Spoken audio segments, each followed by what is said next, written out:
Donald Trump won. He won overwhelmingly. He said what he was going to do, and that's what he's doing. Do you think that do you still think there's going to be a post-Trump Republican Party, or is MAGA now the Republican Party? Oh, MAGA is the Republican Party, and Donald Trump is the Republican Party today. And if you were to ask me who the nominee will be in 2028, I think it'll be JD Vance. All right. He's smart, well-spoken, part of the MAGA movement. You said something pretty harsh about him a few months ago, though. You could not have less respect for somebody than JD Vance. Long ago. I'm not going to rehash history. The Republican Party has become the party of the working class, middle class voter. And you've got to give Donald Trump credit for having done that. So suddenly, out of nowhere, Mitt Romney is finally admitting defeat against Donald Trump and his movement. Okay, Mitt Romney, as you may know, is a guy who has been one of the biggest rhinos in the GOP Senate for the past several years. In fact, I would argue he almost has become something of a caricature of the Never Trumpers, right? We say you're a Mitt Romney Republican as one example, as sort of an insult, right? So that's who he's been. But suddenly, you know, in 2024, Mitt Romney decided not to run for re-election because he knew that he was politically in trouble. Even in the state of Utah, it seemed like he was not even all that popular. So he didn't run for re-election, and now he's resigning, obviously leaving the Senate. And suddenly, now Mitt Romney is changing his tune and claiming, yeah, Trump won, I lost. You know, it's very interesting. We'll show you that here today. Folks, do us a big favor. Make sure you hit that like button down below. Subscribe if you are new. Help us hit our goal of 400,000 subscribers. And with that said, here is Mitt Romney admitting finally that Trump beat him. You said in an interview a few months ago that, quote, there's a good chance that the Republican Party is going to need to be rebuilt or reoriented, and that you want to have a voice in the post-Trump Republican Party.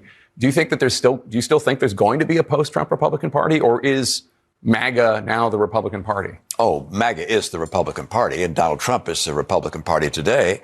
And if you were to ask me who the nominee will be in 2028, I think it'll be JD Vance. All right. He's smart, well-spoken, part of the MAGA movement. You said something pretty harsh about him a few months ago, though. You could not have less respect for somebody than JD Vance. Long ago. I'm not going to rehash history. And we've worked together in the Senate since then. But I you know, that is what the Republican Party is. And Mitt Romney, what happened, buddy? I thought you were here fighting for the soul of the GOP, trying to restore authentic Ronald Reagan conservatism to the party, and Trump is a evil MAGA populist, and that's not what the GOP is supposed to be about, blah, blah, blah, blah, blah. And then all of a sudden, after this crushing election defeat for not just the Democrats, but for Mitt Romney, okay, suddenly he's like, yeah, Trump won. Why is he doing this? Let me be clear. I'm not here to give Mitt Romney praise, okay? He's not really putting on the MAGA hat. What's going on is he's shifting his tone because, as you heard there from Jake Tapper, he wants a place in the new GOP. Okay, so for a very long time, he held out hope that maybe one day the Republicans will eventually reject Trump. They will say it was a mistake and they'll go back to the Mitt Romney style of politician. And then suddenly he sees in 2024, nope, Trump won. He has full control of the party. Let me stop saying that Trump is so bad. Let me stop attacking JD Vance and say, oh, well, you know, I mean, they're in charge now and I want a seat at the table. Please don't cancel me. This guy is so subversive, okay? Literally, can you see there just trying to weasel his way back into the good graces of Republicans? I don't buy it, okay? I'm very glad to see Mitt Romney admit defeat, but at the same time, I'm not giving him a pat on the back for it, okay? Because it's very obvious what he's trying to do. In fact, in the first place, do you remember back in about 2017 or so, he was kind of lobbying a little bit to be the Trump Secretary of State, and then he didn't get that job. He was unable to advance his neoconservative agenda from the White House, so he ran for the Senate. And then suddenly when he won the election, he didn't really signal that he was going to be anti-Trump in that election. But once he won, all of a sudden, he's going against Trump. He's doing all this. And now he suddenly is cool with Trump again. What a freaking sleazeball. Stay out of our party, Mitt Romney. Okay, you want to speak at the 2028 Democrat convention? Go ahead. But this guy is so freaking subversive. But anyways, here's more of him, you know, suddenly changing his tune. I have a lot to ask you about a long life in public service, but I do want to start with just a couple questions about what's going on now. And the first one is, what lessons are you taking away from the election results? Donald Trump won. He won overwhelmingly. He said what he was going to do, and that's what he's doing. I mean, people are saying, oh, I don't like this appointment or this policy that he's talking about. But those are the things he said he was going to do when he ran. So you can't complain about someone who does what he said he was going to do. And I agree with him on a lot of policy fronts. I disagree with him on some things. But it's like, OK, give him a chance to do what he said he's going to do and see how it works out. Oh, so suddenly you want to give Trump a chance. Suddenly, right? Unbelievable. After being one of the biggest thorns in his side when you were a senator, now that you're leaving, you're like, give him a chance to govern. You know, he won the election. Oh, I agree with him on a lot of things. Buddy, you are such a freaking weasel, okay? You're such a weasel. Oh, let me try to... Dude, it's so transparent, but it's kind of funny to watch because understanding, okay, and acknowledging we're not letting this guy back. It's really funny to see him kind of like grovel to MAGA and try to seem like he's actually a reasonable guy. And, you know, he is on our side. He's always one of the best for us. Shut up, dude. You're full of crap. A traditional cabinet, the nominees, I'm sure you have some feelings. I know you're not going to be voting on them, and I know you're loath to talk about individual ones, but I'm wondering if there's a perception you have of the people he is putting into his administration, which are certainly very different than his first administration. Well, a very famous book talked about Abraham Lincoln choosing a team of rivals. This is a team of people who are very, very different, extraordinarily different backgrounds, different perspectives on issues, in some cases, I think, even than the president.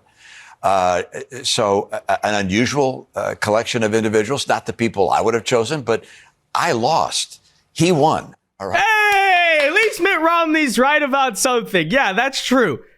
You lost, buddy. He won. And now suddenly he's talking about the Trump cabinet like, well, you know, that's who he gets to choose. I imagine it, like if he was still in the Senate, do you think he'd be talking like this? No. I don't know what he's trying to do. I don't know what the angle is, the grift, but it's pretty obvious. He sees the writing on the wall and he's trying to remain relevant in the GOP. It's not happening, buddy. And even Jake Tapper there points out, a couple months ago, you were saying that JD Vance is a terrible person and you have no respect for him.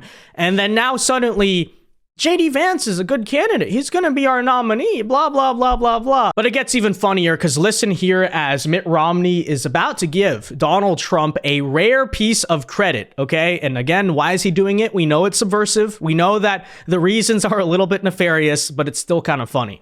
Will the party need to change? Look, the Republican Party has become the party of the working class, middle class voter. And you've got to give Donald Trump credit for having done that. Taken that away from the Democrats. Democrats pushed him out. All right. The Bernie Sanders, Elizabeth Warren faction of the Democrat Party with some of this, you know, defund the police and transgenders in, biological males in women's sports. These things had a lot of people in the middle class just flee the Democratic Party. They're now Republicans. Now, one of the challenges in my party is that our policies do not necessarily line up with the interests of our voters. And so there'll be some reorientation that's going to be necessary in my party. So what he's saying is that the neocon faction that he is a part of is about to collapse, and that's why he's trying to now invent a new image for himself. Just to be clear about that. The Democrat Party is the one in trouble. I mean, I don't know how they recover. And, you know, I'm not going to tell them what to do because I would begin to. So 2 seconds ago, he was fighting for the soul of the GOP to restore the authentic old school Republicans. Now he's saying the GOP is fine. It's just reorienting. And the Democrats are really the ones in trouble. Have the capacity to do so. But they've lost their base. I mean, union guys and gals have left the Democratic Party and are voting Republican. And the Democratic Party is seen not as rich people, but as college professors and woke scolds. And that's not an attractive feature. Neither is the Mitt Romney Republican, but that is exactly why he is now trying to pivot. Because as was recently pointed out by CNN, the style of Republicans, such as Mitt Romney, are virtually gone. They are non-existent in the GOP. And this, again, might be an explaining reason why Mitt Romney is changing his tune. Check it out. Donald Trump's party and his GOP opponents can cry if they want to borrow some words from Leslie Gore. Look, GOP voted to impeach or convict Trump. You go back to January, February 2021, it was 17 Republicans. They're adios amigos, goodbye, see you later for the most part. Now, just 5 of them. Just 5 of them remain in Congress, just 2 in the House, 3 in the Senate. The bottom line is this. Trump had a big control over the Republican Party before, but now it is even stronger. There are very few folks who dislike Donald Trump on the Republican side who are still in the United States Congress. He should be able to ram through legislation, at least on the ones in which he just needs Republican votes. And we're seeing the pressure campaign for his cabinet picks right now on the Hill. There were some anti-Trump sentiments going on among GOP voters during his first term. What does it look like now for his second? Yeah, I mean, look, it's the same basic thing that we see in the United States and the United States House. All right, Republicans on the Trump transition. You go back to January 2017, it was 80% approved. Now, that's not bad. But, oh my goodness gracious, look at where we are now. It's 96%. I mean, you can't get any more universal, basically, than 96%. Those that disapprove, look, it was 10% back in January 2017. Now it's down to, get this, it's down to just 4. Yeah, so those numbers might be a little bit of an explanation as to why Mitt Romney, who, according to Jake Tapper, still wants a seat at the table, is suddenly saying, I apologize to JD Vance. Trump's not that bad. Give me a break.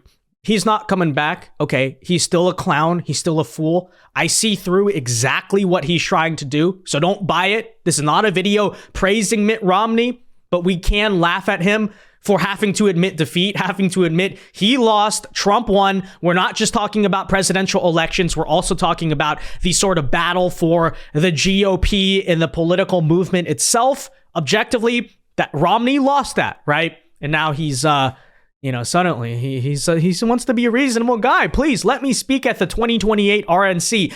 Not happening, buddy. Not happening. Okay, you're still a sleazy, subversive weirdo. Okay? It's just the truth. That's why you lost, by the way. All right, be sure to leave a like on this video, guys. Subscribe if you are new. And until next time, God bless and peace.